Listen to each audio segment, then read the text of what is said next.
The Chosen One's Journey by Dragonwolf12. Ash sat silently as he watched Nurse Joy and Brock work. The moment they came into the room, the Pokemon nurse had taken the egg out of its container and carefully placed it under a scanner. Going over to a nearby monitor, Nurse Joy scanned the data that appeared on the screen and called out readings to Brock, who was scribbling furiously on a clipboard. After a few minutes, the nurse shut down the machine and grabbed the clipboard from Brock to study it. She gasped, "Oh my!" Turning to Ash, she asked, "Where and when did you get this egg? And also, have you ever taken it out of the container?" "I won it about 4 days ago on board the St. Anne," Ash replied, "and the only time I took it out of the container was this morning to polish it." "All right," the nurse said. "According to these readings, your egg received a severe trauma between 1 and 3 weeks ago, causing a minuscule crack on the bottom. From my scans, the Pokemon within is just fine physically. However, events like this almost always leave severe psychological trauma." "So what do I do?" Ash asked, greatly worried about his egg. Ash sat in the private room that Nurse Joy had given him, bored out of his mind. He had settled himself on the bunk, and was now staring at the flashing egg that stubbornly refused to hatch. "Oh God, how long is this going to take?" Ash thought in exasperation. "I don't know, but I hope it hatches soon," Bulbasaur said.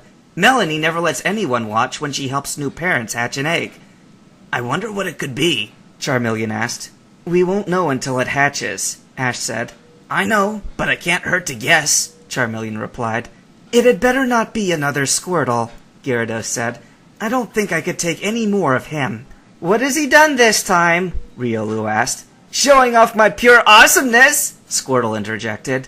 "He's been running around the lab with a mask on his face and screaming out Cowabunga," Dratini explained. "Oh God, why must you punish me so?"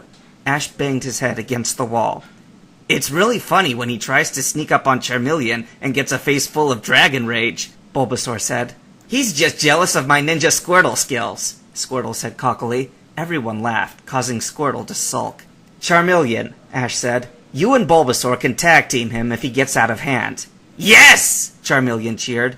Squirtle wisely kept his mouth shut. "Ash!" Pikachu suddenly said, "The egg!" Ash's eyes snapped open, and he focused on the brightly glowing egg in front of him. As he watched, it quickly started growing larger and changing shape, eerily similar to an evolution. As the glow died, it revealed a small, dark gray Pokemon that looked similar to an Eevee. It had a dark black mane around its neck, and a tuft of blood-red hair on the top of its head. Ash gasped almost silently.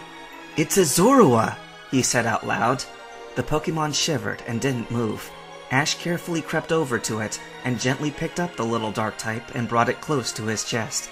"It's all right, little Zorua," Ash said soothingly. Reaching out with his aura, he gently enveloped the baby Pokemon with a blanket of comfort. Letting his aura interact with the dark types, he could sense the immense mental scarring that the Pokemon had gone through.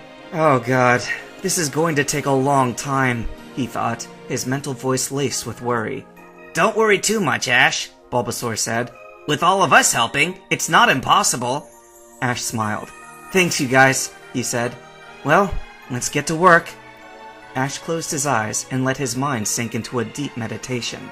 After forging one side of an aura bond with the tricky fox Pokemon, he delved into the newborn Pokemon's mind. Together, with the help of 10 Pokemon, the Aura Guardian in training began gently healing the damage that was dealt. Nurse Joy was sitting at her desk, dealing with the constant paperwork that her job required. Suddenly, a light that was built up into the desk lit up, attracting the attention of the pink-haired nurse. She got up from her desk and quickly made her way down to the nearest corridor, stopping at a large window. A moment later, a Chansey led Brock up to the same window. Through the window, they could see Ash picking up a newly hatched Zorua. "What kind of Pokemon is that?" Brock asked. "It's called a Zorua," Nurse Joy replied. "It's a Dark-type Pokemon from the Unova region." She walked over to the computer screen and told it to start a scan of the newborn. "All right, the newborn is perfectly healthy," Nurse Joy said. "Now it's all up to Ash." "It's going to be okay," Brock said.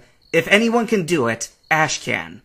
The nurse gave him a nod and closed the curtain, making her way back to her desk. Had she waited a moment longer, she might have noticed the blue glow that covered Ash and Zoroa as he sunk into a deep aura meditation. In another part of the Pokemon Center, a small Pikachu curled into a ball. A moment later, he and the 5 Pokeballs sitting next to him began glowing the same color. Several hundred miles away, 4 Pokemon curled up together and started glowing as well. The next morning, Nurse Joy pulled the curtain open to reveal Ash sleeping peacefully in the bunk. The Zoroa was curled up in his arms, but looked peaceful. She smiled. "It looks like he made some excellent progress," she said to Brock and Misty, whom had come up behind her to see for themselves. As she said this, Ash opened his eyes and sat up. Looking at the two-way mirror, he said, "Morning, Nurse Joy. Morning, Brock. Morning, Misty." An intercom came on. "Good morning, Ash." The hesitant voice of Nurse Joy could be heard. "How are you and the hatchling doing?" "Just fine," he replied, looking down at his new Zoroa with a fond smile. It was just starting to wake up. Its eyes opened, and it gave a big, toothy yawn. "I'm pretty sure he's all right now," he said, looking back towards where he could feel the nurse and his friends. "Do you think he'd allow me to come in and examine him?" she asked. Ash looked down. "What do you think?" he asked. Zoroa looked up at him, then towards the mirror. "It's okay. I can feel her aura through you. I trust her." "Come on in, Nurse Joy. You too, guys," Ash said. "I'm sure he'll be all right." The door opened quickly, and in came the nurse, followed by Brock and Misty. Ash set the Pokemon in his arms down on the examination tray in the center of the room, and stood by as Nurse Joy performed a full and lengthy exam on Zoroa. Half an hour later, she stepped back. "Congratulations, Ash," she said. "Your Zoroa is perfectly healthy. I'd also like to commend you for such a good job hatching it.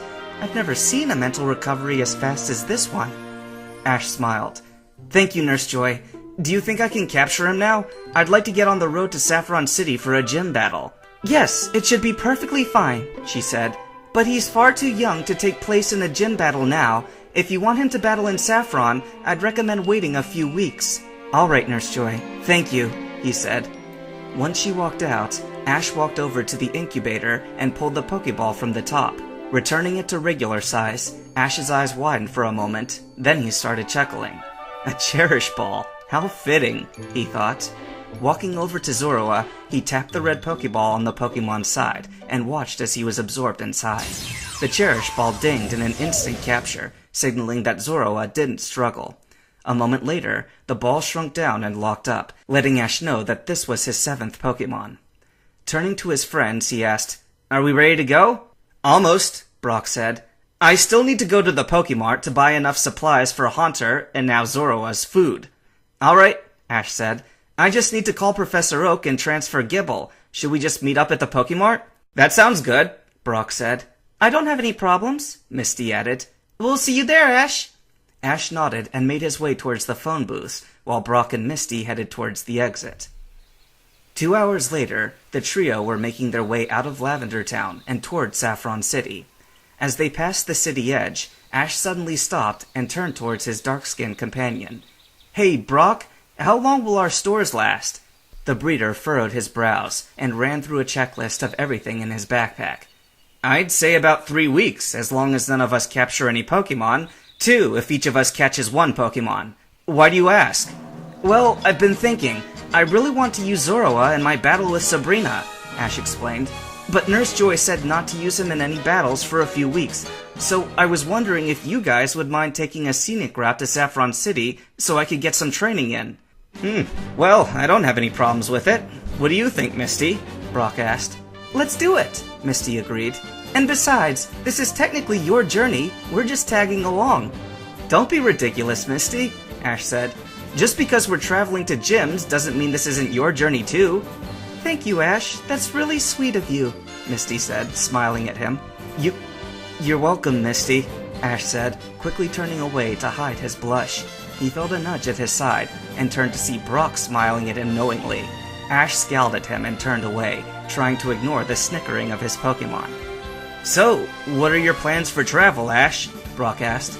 "Well, I'm hoping to find a lake or river nearby to camp at for a couple of weeks," Ash said.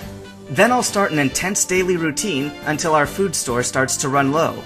"I like it," Brock said. "Simple and to the point. I'll look on the map to see if there are any nearby lakes. As Brock was doing this, Ash noticed that Misty seemed deep in thought. I wonder what she's thinking about, he thought. No clue. Girls confuse me, Pikachu said. You're not the only one, Charmeleon said. Men are not meant to understand girls, Bulbasaur said sagely.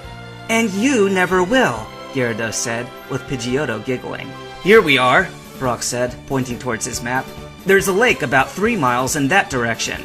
He was pointing northwest. All right, let's go, Ash said. He glanced at the map, then took the lead, trekking towards the lake Brock had pointed out.